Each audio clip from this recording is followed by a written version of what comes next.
Ayan, good morning everyone. Ito na po yung binili kong kahapon. $5 each lang po yan. Ayan, ang gaganda nila. Kasing ganda ko po. Huwag kayong magagalit mga kaibigan ha. Kung kasing ganda ko, ang mga bulaklak ko. Ayan. Yan, Merry Christmas everyone. Tingnan niyo po ito. Yan. Hindi ko alam kung bakit namamatay siya. Inalagaan ko naman siya at minamahal. Pero namamatay din. Wala akong magagawa, ganun talaga.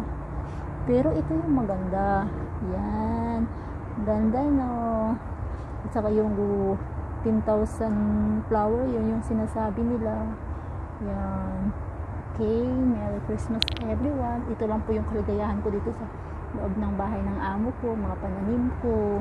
Yan, ang dami kong pananim. Sobrang init sa labas mga kaibigan. Tingnan mo yun. Dito pag Christmas parang normal na araw lang dito sa amin, pero sa pag Pilipinas ang daming handaan, ang daming pagkain nakalapag sa kainan. Ito nga pala yung strawberry namin, nabubuhay na siya, at saka yung mint.